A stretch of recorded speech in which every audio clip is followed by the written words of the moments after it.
Hello hello good morning guys. मत देखि जानी पड़े आज सकाल सकाल बहुत खुशी अच्छी। आ कौन पे खुशी अच्छी एटा आपण मैंने भी आगु को मो ब्लॉग देखिले जानीपर।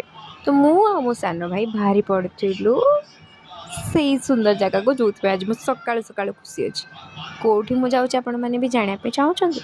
आहा एत शीघ्र कौन टिके धैर्य धरतु टिके धैर्य धरतु कौन सांग मैंने किसी जानीपारे किसी तो क्लू पाउथे।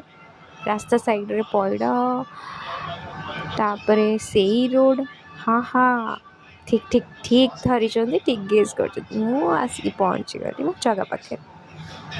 जगह फाइनाली 2 वर्ष पर आज मत डाकी देखा जगह दर्शन जाऊँगी। बहुत आज मत खुशी लगुच माने सडन कह तो सडन प्लान किसी सेमती प्लान ना हठात आम बाहर के आसुरी पूरी दर्शन करूँ संगे किसी घर कम अच्छी से कम सारिकी बाहर। तो मु जय जगन्नाथ देखिले तो जय जगन्नाथ। तो बाटर गला बेले आपण मैंने तो जानती आमको माँ मंगला पड़े जहाँ दर्शन कर जा पड़े। तो मु भाई रही ये बाट मंगला पाखे से दर्शन कलु। मामा कहला कि पूजा करने से पूजा कलु।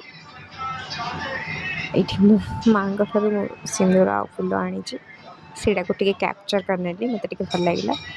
तापर ये माँ को दर्शन कलापर आम पुणी थे बाहरी गलु जगह दर्शन करने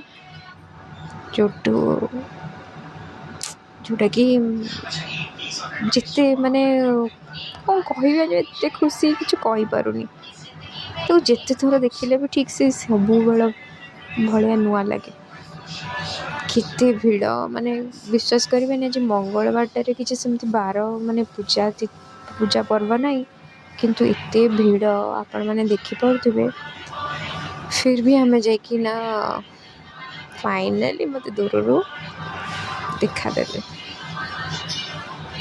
माने आम ओडिया मानकर मंदिर भितर को जीवा पर कथा से मंदिर टाक दूर देखीदे आत्मा को एते शांति मिले ना। कौन कहते सांग मैंने सत कहली तो बहुत भल लगुला।